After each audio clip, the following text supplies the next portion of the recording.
Haleluya. Sedikit lagi. Puji Tuhan, kita sudah memuji, menyembah Tuhan, kita menikmati kehadiran Tuhan pada pagi hari ini, dan kita akan mendengarkan firman Tuhan. Kita akan membuka Alkitab di dalam Injil Lukas pasal 18 ayatnya yang ke-8. Injil Lukas pasal 18 ayatnya yang ke-8. Kalau kita sudah temukan, kita akan menghormati pembacaan firman Tuhan. Kita akan baca sama-sama ayat 8 ini. Lukas 18 ayat 8, 2, 3. Aku berkata kepadamu, ia akan segera membenarkan mereka. Akan tetapi, jika anak manusia itu datang, adakah ia mendapati iman di bumi? Puji Tuhan, silakan duduk.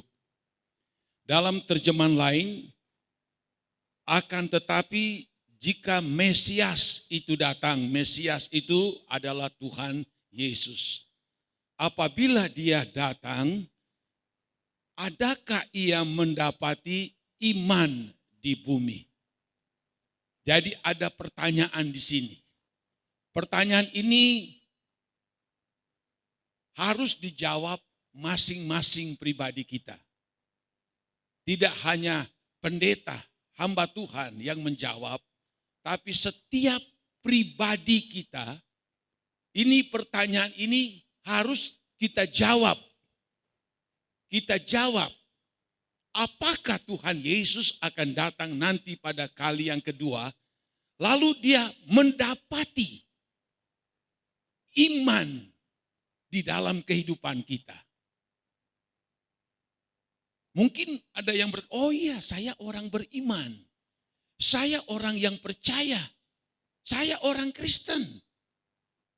Tapi maksud dari kata apakah kalau dia datang, dia akan mendapati iman di bumi ini. Apakah pada waktu Yesus datang pada kali yang kedua, kita memiliki iman yang kokoh, iman yang teguh, iman yang sangat kuat pada waktu dia datang pada kali yang kedua. Kalau kita renungkan firman Allah ini suatu himbauan dari Tuhan. Dan ini juga suatu peringatan dari Tuhan.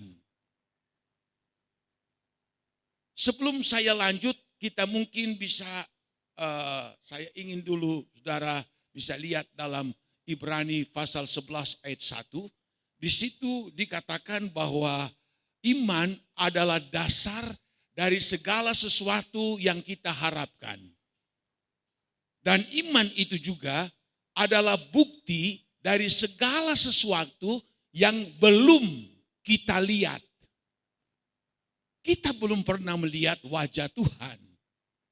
Kita belum pernah melihat surga itu seperti apa. Tetapi di dalam firman Allah, dalam perkataan Tuhan Yesus sendiri, memberikan firman Allah itu, menyatakan firman Allah itu, sehingga kita itu bisa melihat di dalam firman, mendengar, merenungkan di dalam firman, sehingga kita itu memiliki iman untuk percaya. Meskipun kita belum lihat, tapi satu kali kelak itu akan menjadi kenyataan. Banyak orang Kristen mengaku orang beriman, tapi kita akan lihat di dalam firman Allah pada pagi hari ini, iman yang model bagaimanakah yang Allah kehendaki di dalam kehidupan saya dan saudara-saudara. Nah, kita lihat di dalam dunia ini, ada di dalam 1 Korintus 12, tidak usah kita baca. Di situ ada karunia-karunia kesembuhan. Ada karunia mujizat. Ada karunia berbahasa roh. ada karunia mengartikan bahasa lidah, ada 9 karunia-karunia Roh Kudus yang ada di dalam 1 Korintus pasalnya yang ke-12. Dan Allah berikan di dalam kehidupan umat Kristen. Untuk apa? Agar supaya umat Kristen itu memiliki karunia-karunia ini selama kita masih ada di dunia ini. Selama kita masih diberikan Tuhan waktu dan kesempatan, selama Tuhan belum datang, karunia-karunia ini Allah berikan di dalam kehidupan kita dengan tujuan untuk membangun rohani kita. Supaya kita bertumbuh dan kita menjadi dewasa di dalam Tuhan. Sehingga waktu kedatangan Tuhan kita tidak tertinggal, tapi kita akan diangkat bersama-sama. Nah, itulah sebabnya kita lihat di dalam dunia Kristen, bahkan pada akhir-akhir ini, bahwa ada orang yang beriman dan imannya itu hanya untuk dia bisa mencapai atau mendapatkan berkat-berkat dari Tuhan. Tidak apa. Memang Alkitab katakan, mintalah maka kamu akan diberi. Carilah maka kamu akan mendapatkan. Ketuklah pintu maka pintu akan dibukakan bagimu. Tidak salah.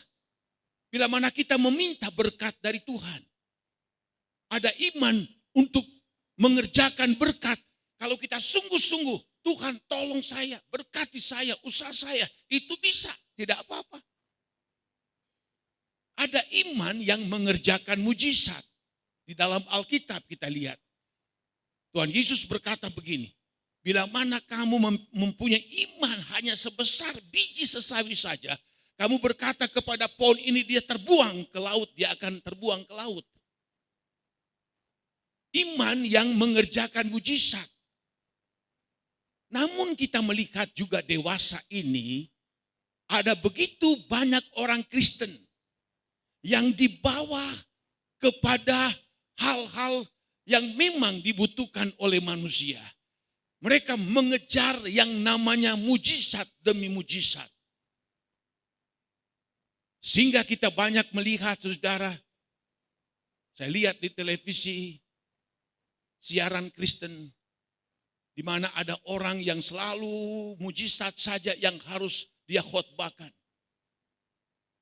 Itu sudah tidak asing lagi kalau kita lihat di berbagai siaran-siaran di televisi. Hanya mujizat-mujizat. Ada mujizat kesembuhan, mujizat ini, mujizat itu, mujizat itu. Lalu orang berduyun-duyun datang. Untuk apa? Karena mereka ingin mendapatkan mujizat-mujizat itu. Seperti yang dikhotbahkan oleh hamba Tuhan tersebut. Orang berduyun-duyun dari jauh-jauh. Mereka berusaha untuk datang. Karena mereka ingin sekali mendapatkan mujizat itu. Nah, kalau iman kita dibangun dengan hanya mengerjakan iman yang mengerjakan mujizat. Alkitab katakan dalam Matius 24 ayat 24. Di situ dikatakan menjelang kedatangan Tuhan Yesus Kristus. Maka nabi-nabi palsu dan mesias-mesias palsu, mereka akan datang dan mereka akan melakukan mujizat-mujizat, tanda-tanda ajaib yang begitu dahsyat. Sehingga dikatakan ayat berikutnya, dan memungkinkan orang-orang pilihan Allah itu akan terseret oleh karena melihat mujizat yang dilakukan oleh nabi palsu dan Mesias palsu. Yesus sudah memberitahu, menjelang kedatangan Tuhan pada kali yang kedua, mujizat itu begitu banyak. Mesias palsu mampu melakukannya. Nabi-nabi palsu mampu melakukannya. Mengadakan mujizat.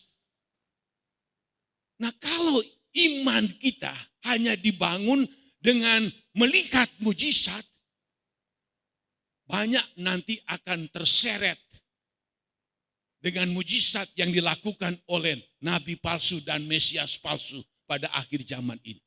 Apalagi lagi musim susah seperti ini. Masalah ekonomi, keuangan yang begitu berat yang kita hadapi, saudara-saudara. Bila mana kita mungkin melihat ada seorang pendeta yang tampil begitu hebat, namun itu adalah palsu. Dia mungkin adalah nabi palsu ataupun mesias palsu, mengadakan mujizat, kertas bisa jadi uang, apapun mujizat dia akan kerjakan. Kita mungkin berpikir lagi susah seperti ini, lalu melihat ini, waduh, berarti dia hebat. Maka tidak heran Tuhan Yesus sudah jauh-jauh memberitahu bahwa pada akhir zaman melihat mujizat yang dilakukan oleh mesias palsu dan nabi-nabi palsu, orang-orang pilihan Allah pun bisa terseret, terbawa arus dengan melihat mujizat-mujizat seperti ini. Jadi jangan iman kita dibangun hanya dengan berdasarkan mujizat.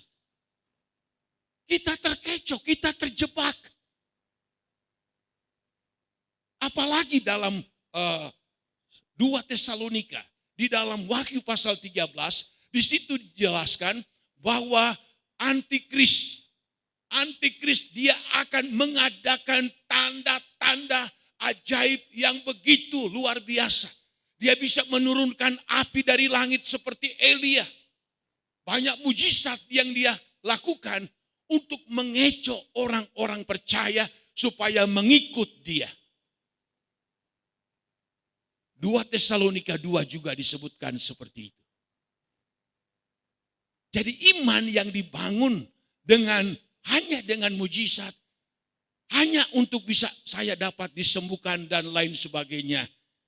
Ingat, kita ada di akhir zaman.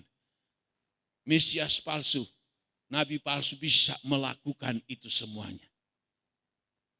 Tetapi yang kita lihat di dalam ayat ini, iman yang mengerjakan keselamatan ini.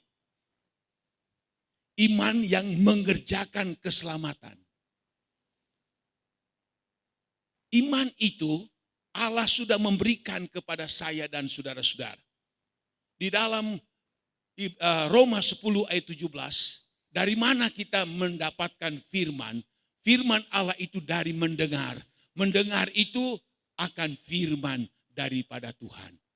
Pada saat kita mendengar firman Allah, kita meyakini firman Allah itu, lalu muncul iman kita.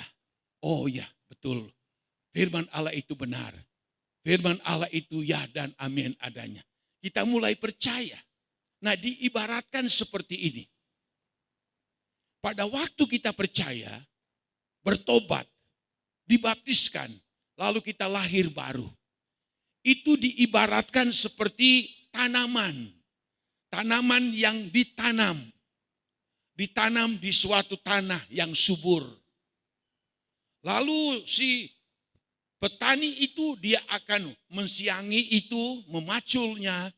Lalu dia akan memberikan pupuk, lalu dia akan mengurus tanaman itu supaya dia akan bertumbuh, dan nantinya dia akan berbuah-buah.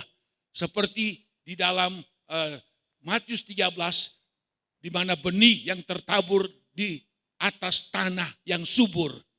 Dia akan berbuah 30 ganda, 60 ganda, dan sampai 100 kali ganda. Begitu juga di dalam iman kita. Waktu kita percaya lahir baru, kita mulai bertumbuh. Dalam masa pertumbuhan itu perlu dipacul sekelilingnya supaya tidak dimakan atau tanaman-tanaman lain yang ada di sekitar. Lalu Alkitab juga mengatakan dalam Injil Lukas diberikan pupuk. Di dalam Alkitab saya ingat ada seorang petani, dia itu sudah menanam pohon, lalu dia tunggu setahun, 2 tahun, 3 tahun, seterusnya tidak menghasilkan buah. Lalu datanglah si empunya kebun itu. Si empunya kebun kata begini, ya sudah, tebang saja itu pohon Sudah bertahun-tahun dia tidak mengeluarkan buah. Lalu kata daripada si petani itu, tukang kebun, Tuhan, biarkanlah dalam satu ini, aku akan memaculnya. Aku akan memberikan dia pupuk supaya dia akan bertumbuh dengan subur. Tapi kalau dalam waktu itu dia tidak juga mengeluarkan buah, maka biarlah pohon ini ditebang karena tidak menghasilkan buah. Itu adalah gambaran daripada perjalanan iman kita.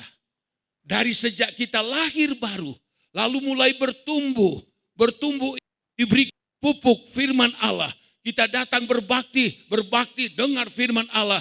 Itu bagaikan pupuk-pupuk di dalam kerohanian kita, sehingga kita bertumbuh dengan subur. Nah, bayangkan kalau sampai kita jarang sekali mendengar firman Tuhan. Bagaimana pohon rohani kita akan bertumbuh baik, bagaimana pohon kita bertumbuh dengan subur, bagaimana nanti kita akan menghasilkan buah. Sebab pohon kalau dibiarkan begitu saja, maka nanti ada tanaman-tanaman akan menggerogoti dia. Dalam Yesaya di situ disebutkan, kalau pun anggur itu dibiarkan tidak diurus. Kalau tidak diurus katanya, maka akan ada tanaman-tanaman yang merambat, yang akan merusak pohon anggur itu, sehingga pohon anggur itu tidak menghasilkan buah. Ini satu gambaran yang mudah untuk kita bisa tahu. Kalau ibaratnya perjalanan iman kita seperti pohon ini, jikalau dia tidak dipacul, tidak dibersihkan rumput di sekelilingnya, mana mungkin dia akan bertumbuh dengan baik. Lalu tidak diberikan pupuk, kapan dia akan tumbuh bagus dan akan menghasilkan buah? Begitu juga dengan perjalanan iman kita kepada Tuhan. Jangan kita pikir, oh saya sudah percaya Tuhan, saya sudah dibaptis, sudah lahir baru, sudah cukuplah. Belum cukup itu. Kita harus bertumbuh di dalam Tuhan. Kita harus dipacul. Banyak hal-hal yang tidak baik yang ada dalam kehidupan kita. Harus dibersihkan. Dalam Yohanes 15, pohon yang menghasilkan buah, maka pohon itu akan dibersihkan. Yang tidak menghasilkan buah, carang-carang, cabang-cabang yang tidak menghasilkan, dia akan dipotong. Supaya apa? Katanya makin lebat dia akan berbuah. Tapi pohon yang tidak menghasilkan buah sama sekali, maka dia harus ditebang. Itu kata Tuhan Yesus. Nah, sampailah kita terus dipupuk dengan firman Tuhan. Ada Roh Kudus yang menyirami kehidupan rohani kita, sehingga kita bertumbuh subur dan kita akan berbuah-buah. Bukan cuma 30, masih sedikit. 60, itu juga sudah cukup tapi belum.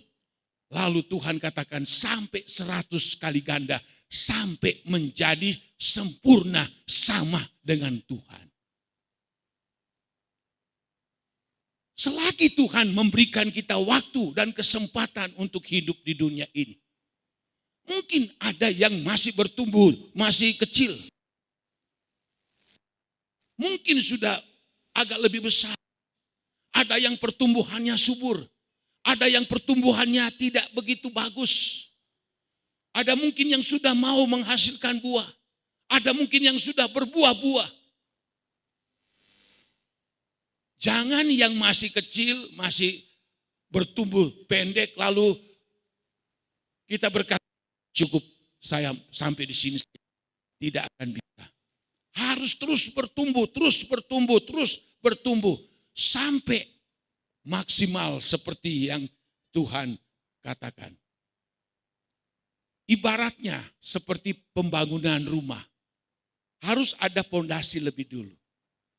Lalu pondasi itu bukan berarti sudah ada pondasi lalu rumah itu sudah. Rumah itu tidak akan pernah jadi. lalu pondasi, lalu mulai dibangun tembok. Tembok dibangun. Lalu ada ventilasinya, ada jendela, ada pintunya, ada kamarnya, ada dapurnya, dan lain-lain sebagainya. Lalu sampai ditutup. Lalu finishing. Sampai rumah itu menjadi rumah yang layak untuk dihuni. Itu ibaratnya iman kita juga seperti itu. Ada satu ayat yang saya ingat di dalam kitab Efesus. Di situ dikatakan dalam Efesus pasalnya yang kedua. Ya, ayat 20, yang dibangun di atas dasar para rasul dan para nabi dengan Kristus Yesus sebagai batu penjuru. Dan di dalam dia, di dalam Yesus, tumbuh seluruh bangunan, rapi tersusun, menjadi bait Allah yang kudus di dalam Tuhan. Di dalam dia, kamu juga turut dibangunkan menjadi tempat kediaman Allah di dalam roh. Sampai kita harus terus meningkat bagaikan bangunan. Bangunan yang rapi tersusun.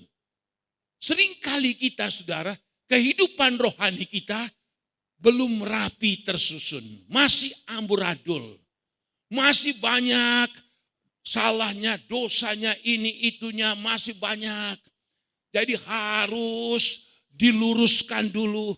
Si tukang dia ambil pahat, dia ambil palu. Bagaimana meluruskan ini gereja dulu saudara. Ini 3 macam bata yang dipakai dulu. Karena pembangunannya harus cepat karena diresolusi. Jadi ada bata karansinom yang agak besar. Ya, enggak tahu sekarang masih ada enggak yang panjang-panjang. Lalu ada bata horgelis yang lebih pendek sedikit. Habis lagi. Lalu akhirnya beli di Kroya. Lebih pendek lagi. Jadi tukang pada waktu itu, waktu mau dilepak, diplester, waduh om priben iki batai mengkenen. Jadi mereka itu sebelum mereka dilepak itu harus bawa apa itu palu, ya, bawa palu yang tajam, prak, sudah dipakai benang lurus baru dilepak. Jadi lama waktu itu.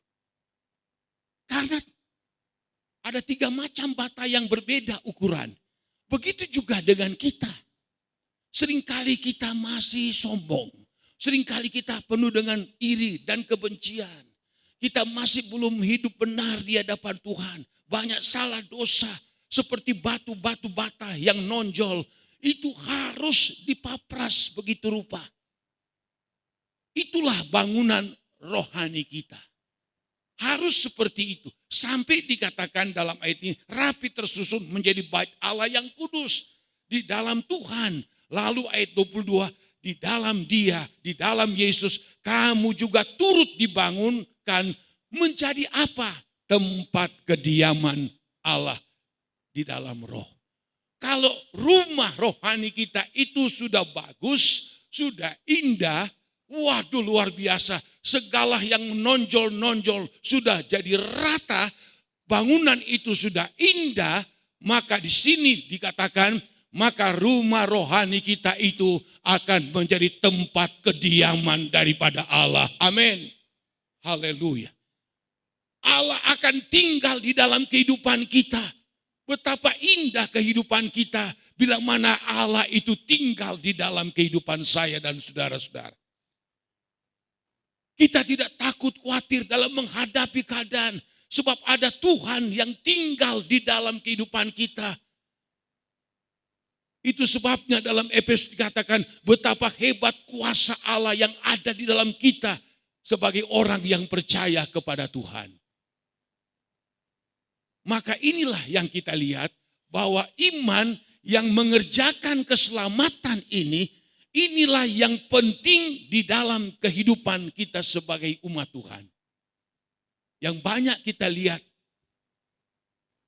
orang hanya fokus kepada iman untuk mendapatkan kesembuhan, iman untuk mendapatkan mujizat, iman untuk mendapatkan berkat-berkat dari Tuhan.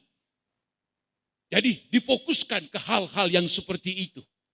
Padahal itu tidak kekal. Tidak abadi. Itu cuma sifatnya sementara saja.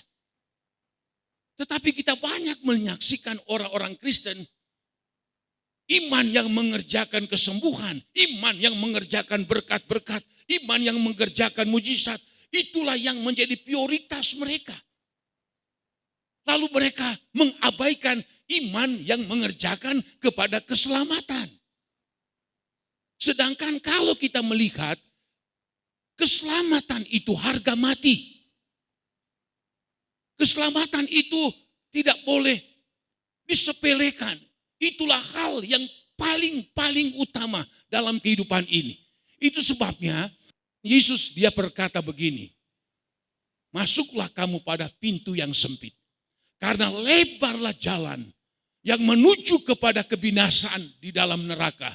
Dan banyak orang yang melaluinya. Tapi sempitlah pintu yang menuju kepada hidup yang kekal. Dan cuma sedikit orang yang melaluinya. Yesus sudah memperingatkan. Banyak orang yang tidak mau masuk pada pintu yang sempit. Sebab mereka pikir pintu yang sempit itu harus memikul salib, harus menyangkal diri, harus hidup benar, harus hidup sesuai firman Tuhan. Itu bagi mereka bagaikan pintu yang sempit. Akhirnya mereka memilih pintu yang lebar. Segala sesuatu mereka lakukan menurut hawa nafsu daging mereka.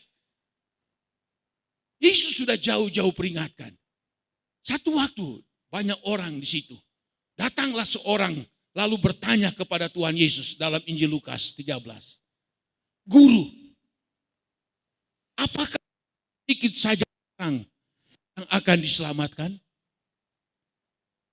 Lalu apa jawab Tuhan Yesus? Aku berkata kepadamu, berjuanglah untuk masuk pada pintu yang sempit. Karena banyak orang yang ingin masuk ke dalamnya, tetapi tidak bisa. Pintu sudah sempit. Tapi Yesus katakan pintu yang sempit itu harus diperjuangkan. Dalam bahasa Greka, agonisomai artinya apa? Bergumul dengan sekuat tenaga. Bergumul dengan sungguh-sungguh. Tidak main-main.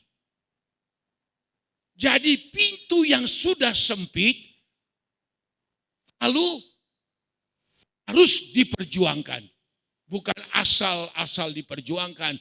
Betul-betul matian untuk diperjuangkan.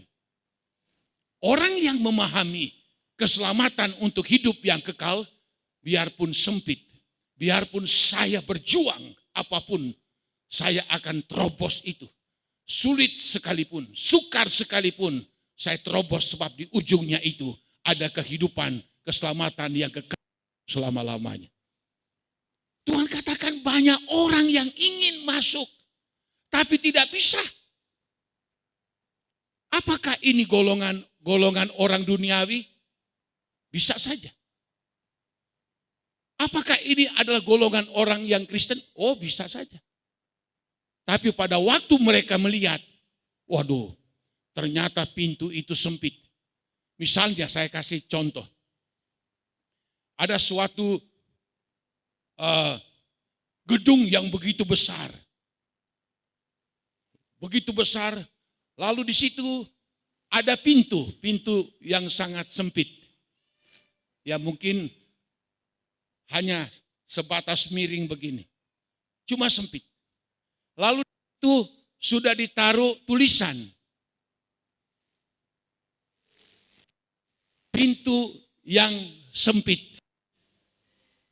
Lalu harus diperjuangkan. Harus sungguh-sungguh diperjuangkan. Orang yang nongol ke pintu itu, waduh, sempit banget pintunya. saya mungkin tidak bisa masuk ke pintu yang sempit seperti itu. Lagi-lagi ada tulisan, agonisomai, harus diperjuangkan dengan sungguh-sungguh.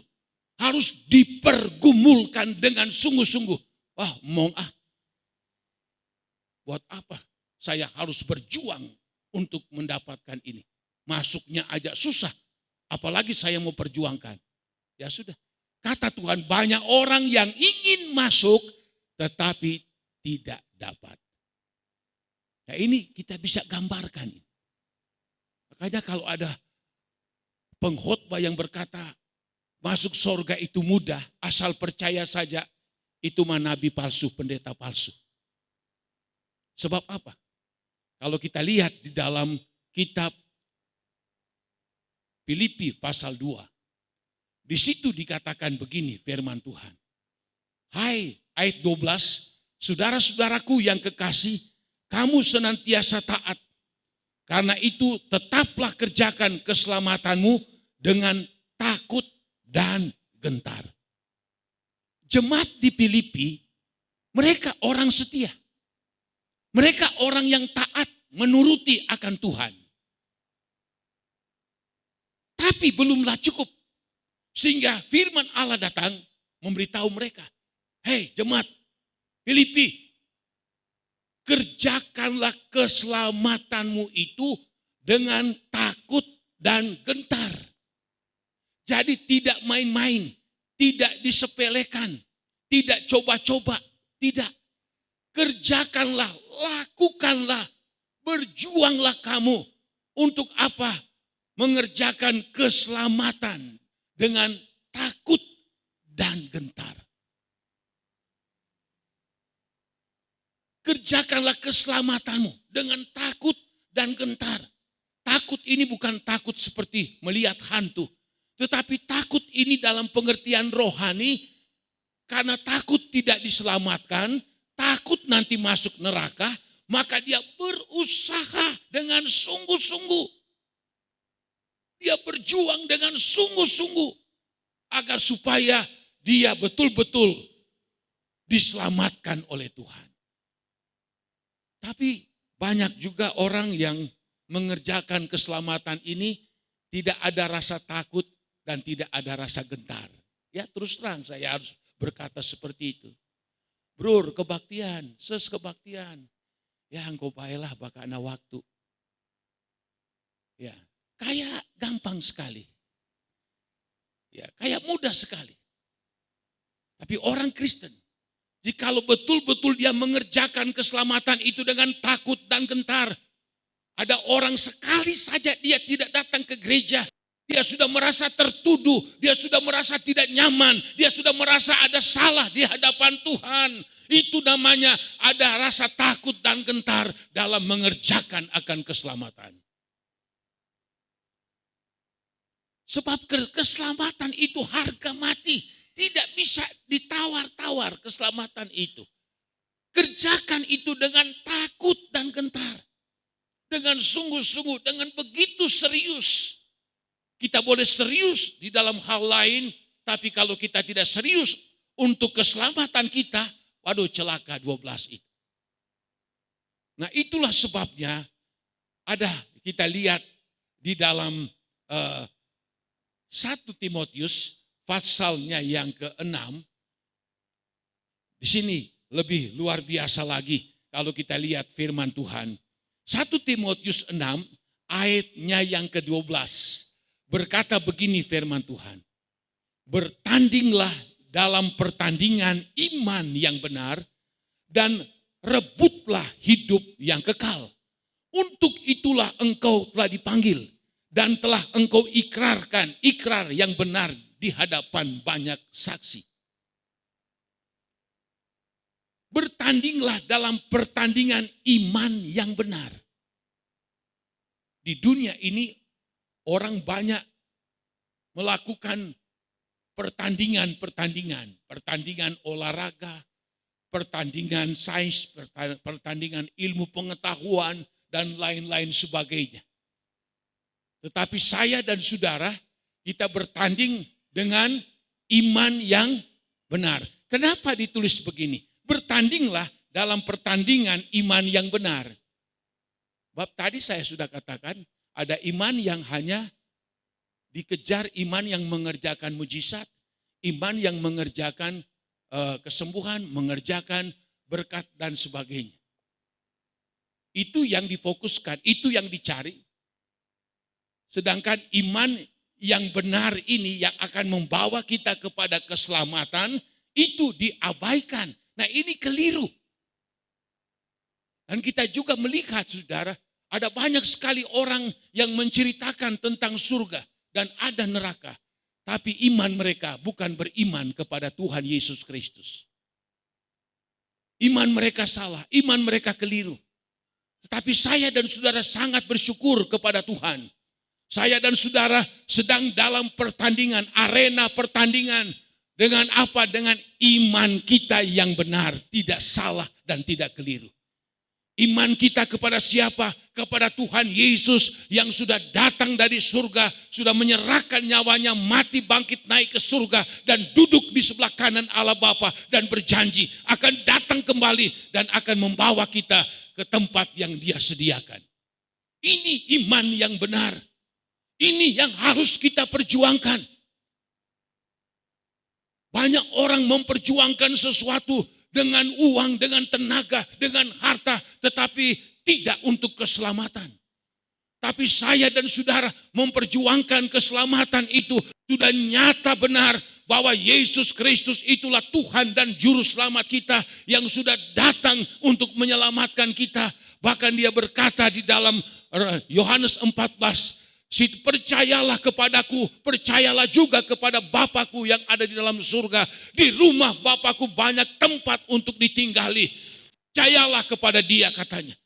Aku akan datang kepadamu. Dan bila mana aku sudah selesai membangun rumah, aku akan datang memanggil kamu dan membawa kamu ke rumah yang aku sudah buat. Jelas betul. Jelas. Kalau orang yang menceritakan, ayo pergi ke surga, orang itu tidak pernah ke surga.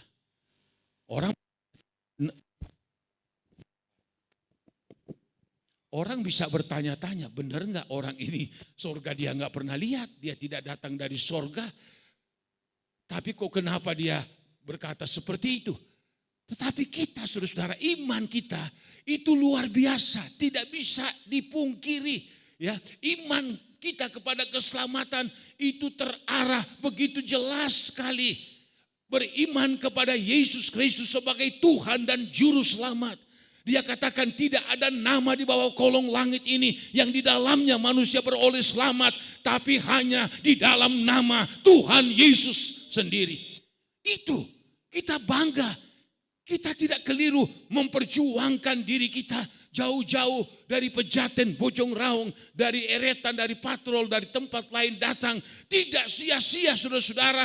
Sebab apa yang kita perjuangkan itu benar adanya. Tidak mungkin salah, tidak mungkin keliru saudara-saudara. Kita memperjuangkan yang betul-betul ada. Kita memperjuangkan yang betul-betul dijanjikan oleh Allah itu sendiri. Nah kalau seperti itu kita hanya malas-malas untuk memperjuangkan, masa bodoh untuk memperjuangkan. Waduh, repot saudara-saudara. Di dalam ayat ini bertandinglah dalam pertandingan iman yang benar.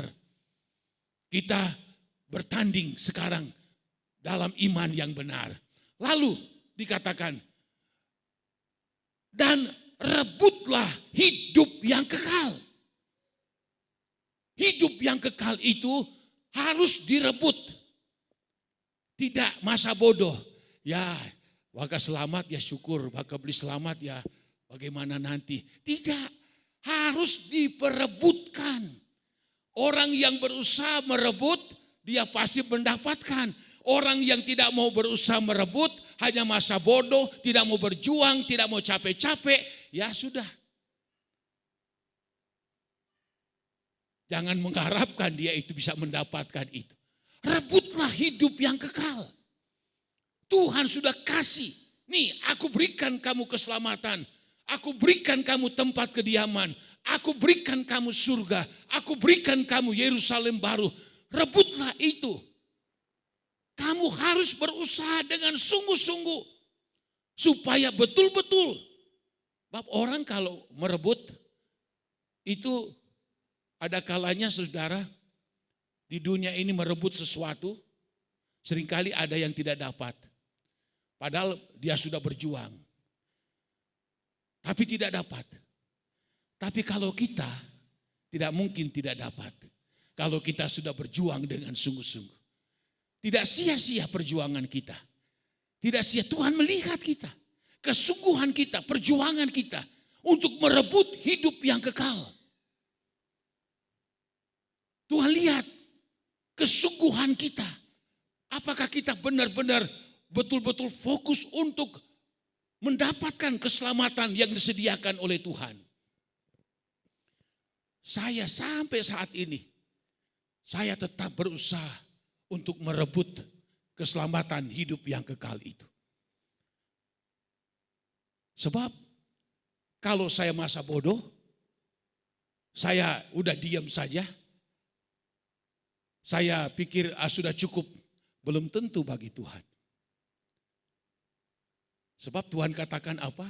Orang yang setia sampai kepada akhir dalam Matius 24, merekalah yang akan diselamatkan. Yang setia. Yesus juga diberikan nama setia. Kalau Yesus setia, kita pun juga harus setia. Nah, kita lihat iman yang bertumbuh, iman yang diperjuangkan itu, saudara-saudara, ayat yang sudah mungkin kita hafal di luar kepala. Efesus pasal 4 ayat 13, di situ dikatakan begini. Sampailah kita kepada kesatuan iman.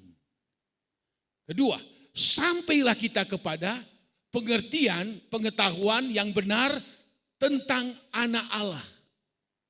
Jelas, orang yang tidak begitu mengerti tentang Yesus, tentang anak Allah, ya sulit. Sampailah kita kepada kedewasaan penuh. Lalu yang terakhir, dan sampailah kita kepada tingkat pertumbuhan yang sama, yang sesuai dengan kepenuhan Kristus. Ini yang harus kita usahakan. Ini. Supaya kita mencapai kesatuan iman. Supaya kita betul-betul mengetahui, memiliki pengetahuan yang benar tentang siapakah Tuhan Yesus itu. Supaya betul-betul kita menjadi dewasa di dalam Tuhan. Supaya kita akan bertumbuh sama seperti Yesus. Ini semua tidak didapati dengan berpangku tangan, dengan bermasa bodoh. Tidak mungkin itu akan didapat. Ini semua akan didapati melalui perjuangan. Yesus katakan, berjuanglah kamu masuk pada pintu yang sempit, sebab banyak orang yang ingin masuk tapi tidak bisa. Ini empat ini, kesatuan iman, pengertian, pengenalan tentang siapakah Yesus Kristus, kedewasaan penuh, tingkat pertumbuhan yang sesuai dengan kepenuhan Kristus. Kalau ini kita bahas saudara-saudara, ini bisa jadi 10 khotbah. Sebab tidak gampang orang untuk mencapai kesatuan iman. Tidak gampang orang yang akan mengerti betul, mengenal betul siapakah Yesus itu. Tidak gampang orang itu bisa menjadi dewasa di dalam Tuhan. Apalagi tidak mudah seorang itu mencapai tingkat kepenuhan sama dengan Kristus. Itu tidak mudah. Makanya kita berjuang. Mungkin kita berkata, waduh kalau begitu tentu berat sekali. Tidak. Karena apa? Ada Roh Kudus yang siap menolong saya dan saudara. Dia memberikan kemampuan, dia memberikan kita kekuatan. Makanya dalam Yesaya 11 dia katakan ada Roh Kudus dalam kehidupan kita, ada roh hikmat, ada roh pengetahuan, ada roh hikmat ada di dalam kehidupan kita. Ada roh takut akan Tuhan. Itulah yang akan membackup kita sehingga kita itu bisa bertumbuh sampai akhirnya kita menjadi sama dengan Kristus. Di dalam Wahyu 19, di situ ditulis mengenai pesta pernikahan anak domba dengan gereja Tuhan. Lalu di situ dikatakan, Yohanes Rasul melihat itu. Orang-orang percaya kepada Tuhan sebelum masuk dalam pesta perjamuan anak domba Allah itu. Lalu dia melihat mereka dikenakan pakaian lenan halus yang berwarna putih. Lalu lenan halus yang berwarna putih itu berkilau-kilauan, kata firman Tuhan. Itulah pakaian yang dikenakan oleh orang-orang yang sudah sama pertumbuhan yang sesuai dengan kepenuhan Kristus.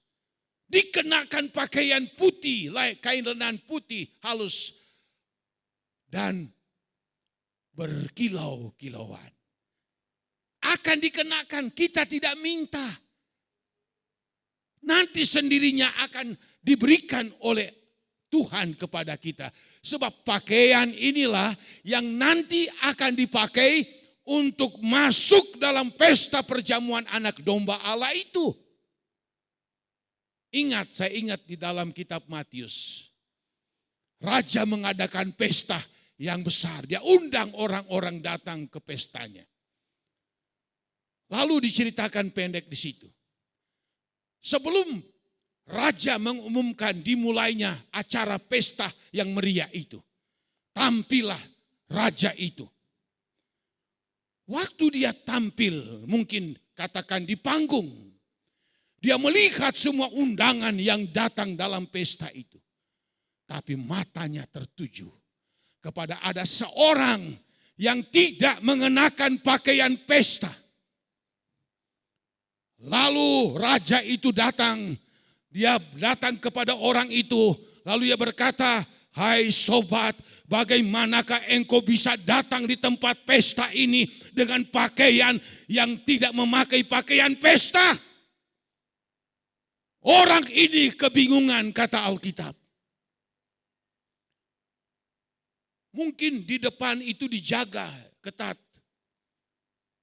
Karena pesta raja dijaga mungkin berapa lapis.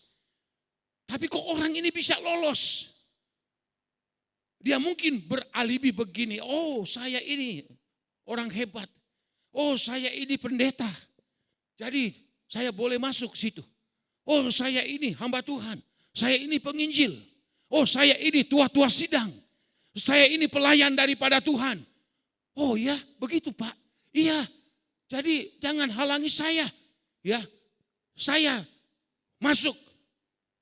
Oh bisa berhasil masuk ke dalam ruangan pesta. Dia pikir dia sudah nyaman, sudah ada di dalam ruang pesta. Hanya tinggal menunggu acara yang cukup meriah. Acara yang prestis, yang begitu luar biasa, mengagumkan. Dia ada di situ. Stop, tunggu dulu. Waktu raja dia datang, matanya tertuju kepada orang ini. Hai sobat, bagaimana bisa engkau masuk ke tempat pesta dengan pakaian tidak semestinya?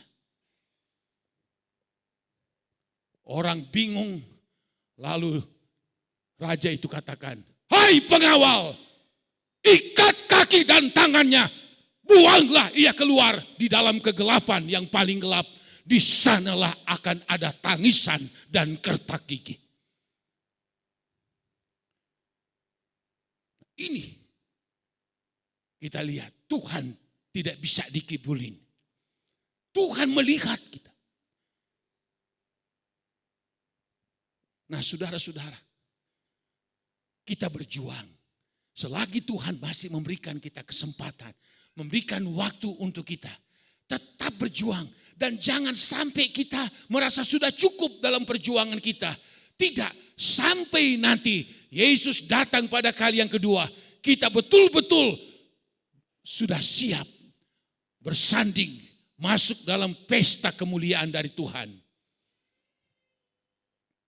Kalau kita setia, lalu Tuhan panggil seperti Bapak Sugiono, wah puji Tuhan. Oh senang sekali, tapi kita semua tidak seperti itu kan. Mari saudara, ini kesempatan. Sebab Tuhan Yesus dia berkata begini di dalam Lukas pasalnya yang ke-18, ayatnya yang ke-8 tadi. Dikatakan, akan tetapi jika anak manusia itu datang, adakah ia mendapati iman di bumi? Ini yang perlu kita jawab. Apakah waktu Yesus datang pada kali yang kedua, kita memiliki iman yang kokoh, kuat, teguh, tidak tergoyahkan? Sebab menjelang kedatangan Tuhan akan datang banyak-banyak sekali kesukaran dan kesulitan seperti yang sedang kita alami sekarang ini. Banyak orang yang gugur imannya, banyak orang yang menjadi murtad, banyak orang yang tergoda karena tawaran dunia dalam situasi keadaan yang sulit seperti ini. Gampang sekali orang akan tinggalkan Tuhan. Gampang sekali orang akan undur, menjadi lemah oleh karena tantangan yang begitu berat yang kita hadapi sekarang ini. Di dalam saya teringat ada 2 Korintus, ada 2 Korintus pasalnya yang ke-13. Ini satu peringatan kepada jemaat yang ada di Korintus. 2 Korintus pasal 13 dikatakan begini. Terakhir dari kiriman surat Paulus kepada jemaat Korintus pasal 13 diakhiri dengan kata-kata begini. Ujilah dirimu sendiri. Ayat 5. 2 Korintus 13. Ujilah dirimu sendiri. Apakah kamu tetap tegak di dalam iman, tetap kuat di dalam iman, tetap kokoh tidak tergoyahkan di dalam iman? Kedua, selidikilah dirimu. Apakah kamu tidak yakin akan dirimu bahwa Kristus Yesus ada di dalam diri kamu? Ujilah dirimu. Apa kita dikatakan di sini? Tidak yakin akan dirimu. Apakah engkau sudah lemah sehingga engkau tidak yakin lagi akan Yesus Kristus sebagai Tuhan dan Juru Selamat? Ujilah dirimu. Apakah imanmu sudah kendor, engkau sudah lemah? Lalu, sebab jika tidak demikian, kamu tidak tahan uji. Ya, jadi ini kita lihat. Paulus katakan, ujilah. Apakah kamu tetap teguh dalam iman? Ujilah, selidikilah dirimu. Apakah kamu tidak yakin akan dirimu bahwa Kristus Yesus ada di dalam diri kamu? Nah, kalau ada orang yang karena masalah, karena tantangan ujian, ya Tuhan sudah gak peduli sama saya. Ya Tuhan tidak tolong lagi sama saya.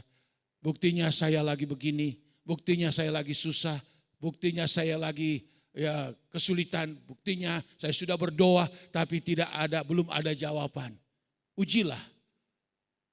Dikatakan dalam ayat, selidikilah apa kamu tidak yakin akan dirimu. Tapi pada saat pagi hari ini, haleluya. Kalau kita mau Tuhan berkata, ujilah akan dirimu. Maka saat ini saya berdoa dan saya berharap kita dapat berkata setelah kita sudah dengar firman Allah. Tuhan, engkau menguji aku, maka aku tetap kuat di dalam Tuhan. Amin. Haleluya. Mungkin karena masalah, tantangan, ujian, sehingga begitu beratnya tantangan. Satu waktu aku tidak yakin akan keberadaan Tuhan, ya, keberadaan Tuhan dalam kehidupan saya. Tapi sekarang ini saya sudah dengar firman Allah, saya tetap yakin engkaulah Tuhan kami. Engkaulah Allah kami yang membawa kami kepada keselamatan. Ingat Ayub. Ayub segalanya sudah hilang. Hartanya, anak-anaknya, dia berpenyakit yang begitu luar biasa. Tapi dia katakan begini, dijauhkan aku membenarkan kamu. sampai kulitku habis, sampai tubuhku hancur sekalipun, tapi aku yakin penebusku itu hidup adanya. Siapakah penebus? Itulah Tuhan Yesus, penebus dosa saya dan saudara. Biar tubuhnya hancur katanya, aku yakin penebusku itu hidup dan satu saat aku akan dibangkitkan oleh Dia. Lalu dalam Ayub 23 ayat 10, Tuhan tahu jalan hidupku. Kalau Dia menguji aku tidak langsung lemah. Aku tidak jatuh. Aku tidak meninggalkan Tuhan. Tapi kalau Dia menguji aku keluar seperti emas. Ini yang harus kita miliki dalam kehidupan ini. Sebab Yesus Dia akan datang pada kali yang kedua.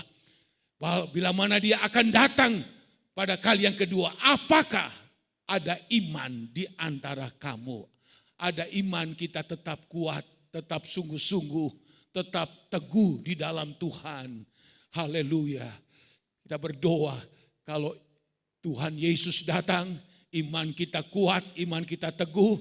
Pada waktu Allah memanggil kita mati sekalipun, dalam keadaan iman kita kuat, iman kita teguh. Oh, kita berkata, puji Tuhan, haleluya. Karena aku sudah mengerjakan keselamatan dengan takut dan gentar. Karena aku sudah berjuang untuk masuk pada pintu yang sempit. Biar sempit sekalipun, menyangkal diri, memikul salib sekalipun. Aku berjuang, aku mau lakukan itu. Dan Tuhan memberikan kepada kita keselamatan yang kekal untuk selama-lamanya. Hidup kita manusia, saudara-saudara, ya 70-80 tahun atau lebih sedikit, saudara-saudara. Hidup kita kecil dibandingkan dengan kekekalan. Kekekalan itu bukan 1000 tahun saja, bukan 1.000.000 tahun saja, bukan 10 juta tahun, tapi Alkitab katakan sampai selama-lamanya. Tidak ada batas waktu lagi. Waduh, luar biasa.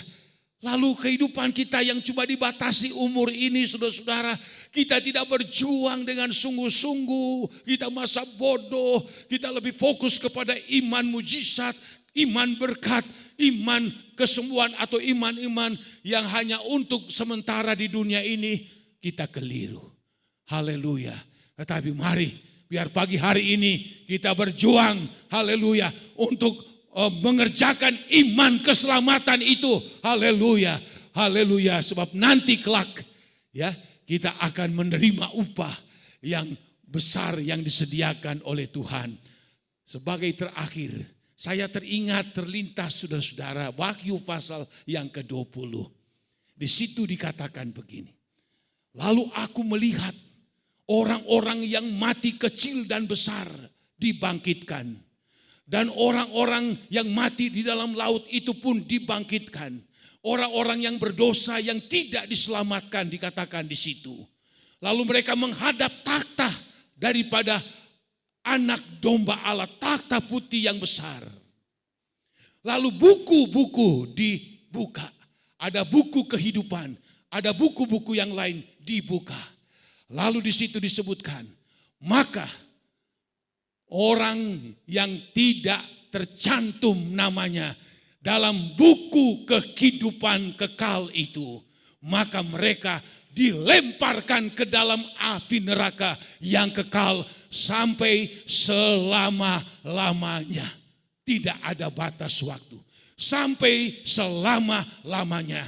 Orang kalau sudah ada di neraka, tidak akan mungkin dia akan ditarik kembali, dimasukkan ke surga. Tidak. Alkitab katakan mereka dilemparkan ke dalam api neraka selama-lamanya dengan api yang tidak terpadamkan.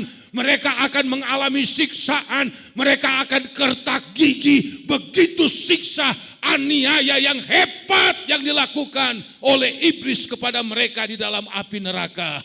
Itulah kita lihat. Tetapi orang yang mengerjakan keselamatan, berjuang dengan sungguh-sungguh, Yesus sendiri katakan, kamu akan hidup di dalam kerajaan surga sampai selama-lamanya. Amin. Haleluya. Maka itulah perbedaannya sangat jauh. Sangat rugi kalau kita berkata, saya tidak mau berjuang. Pagi hari ini doa saya, mari kita bangkitkan semangat kita. Kita betul-betul mau berjuang, apapun terjadi dalam diri saya berjuang untuk iman keselamatan. Saya mati kelak ada surga, Yerusalem baru yang disediakan Allah bagi saya. Kita berdiri sama-sama, kita masuk di dalam doa. Oh Yerusalem, kota mulia, hatiku rindu ke sana. Oh haleluya. Oh Yerusalem, kota mulia, amin. Hatiku rindu ke sana, amin. Oh talah lagi Tuhanku, datanglah. Oh bawa saya masuk sana. Oh talah lagi Tuhanku, datanglah. Oh bawa saya masuk sana. Oh Yerusalem, kota yang mulia, amin. Oh Yerusalem, kota mulia. Oh biar hati kita rindu ke sana. Dunia penuh dengan penderitaan, penuh kesusahan, penuh malapetaka. Oh haleluya. Oh, tapi ada satu kota yang disediakan oleh Allah sendiri, buatan tangan Allah sendiri. Itulah kota Yerusalem baru, haleluya. Ku rindu ke sana. Oh talah lagi Tuhan. Oh haleluya. Saya masuk sana. Oh talah lagi Tuhanku. Oh bawa segala oh bawa saya tak lama lagi Tuhanku datanglah. Ibu rohani berdoa. Oh talah lagi Tuhan. Amin. Ori haleluya. Kami mau berjuang ya Tuhan. Haleluya. Biar kami memiliki iman keselamatan. Haleluya. Surga kota Yerusalem baru menjadi bagian kami, tempat kami yang kekal sampai selama-lamanya. Oh bawa saya masuk, bawa saya masuk sana, amin. Oh bawa saya masuk sana.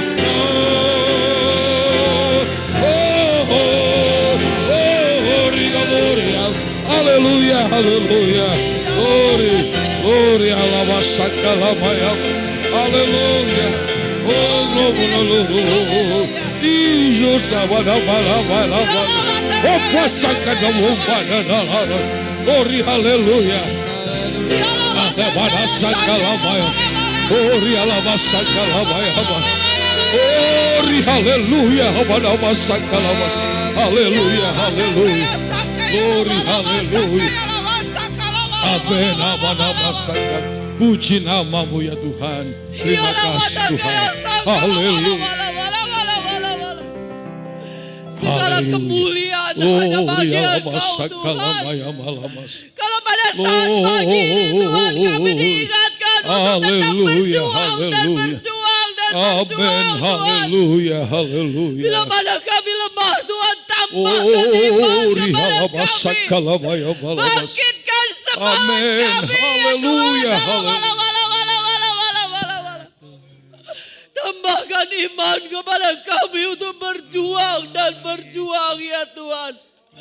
Karena kami tahu kedatangan-Mu tidak lama lagi ya Tuhan. Bila mana yang lemah kuatkan, yang sakit Tuhan sembuhkan. Dalam percobaan Tuhan, Tuhan bukakan jalan ya Tuhan. Jangan sampai kami tertinggal ya Tuhan. Yala mata kala sakaya la mata kala malam. Tuhan tolonglah kami semua ya Tuhan. Karena kami tahu ya Tuhan, bukan langkah yang pertama yang menentukan, tetapi langkah yang terakhir ya Tuhan. Oleh sebab itu tambahkan iman kepada kami ya Tuhan. Agar supaya bila mana waktunya Tuhan memanggil kami ya Tuhan, kami ada di dalam kuat, di dalam iman kami ya Tuhan. Kami boleh masuk di dalam kerajaan-Mu ya Tuhan. Ampuni dosa dan salah, kekurangan, kelemahan, kebodohan kami ya Tuhan. Biar kami tetap siap sedia menanti kedatangan-Mu pada kali yang kedua. Meteraikan di dalam iman kami ya Tuhan. Meteraikan firman-Mu di dalam kehidupan kami. Terima kasih Tuhan, terima kasih. Kami sudah berdoa mengucap syukur. Di dalam nama Yesus, haleluya. Amin. Sebab Dia hidup.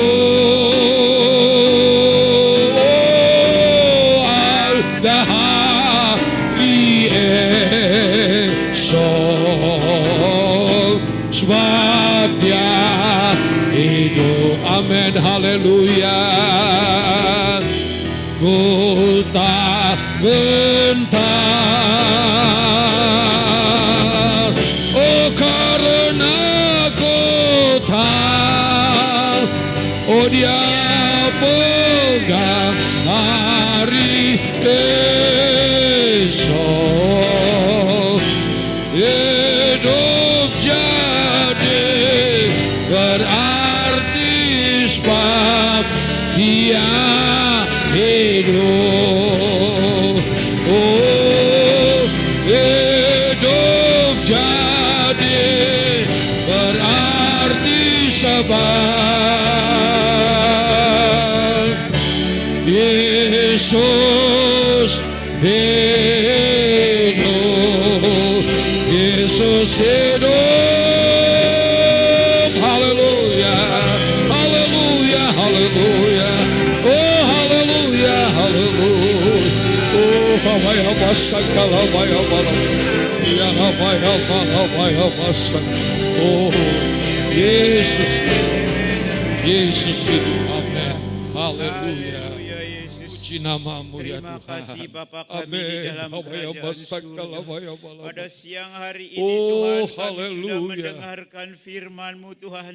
Dari awal sampai akhir ya Bapa. Itu Amin. menuntun kami semua Tuhan. Oh, agar jangan haleluya. sampai kami jatuh di tengah jalan ya Bapa. Amin. Kami Haleluya, maju terus haleluya. Tuhan. Untuk mencalangkah Tuhan. Oh, untuk haleluya. menempuh garis finish Amin. yang terakhir Haleluya. ya Bapa.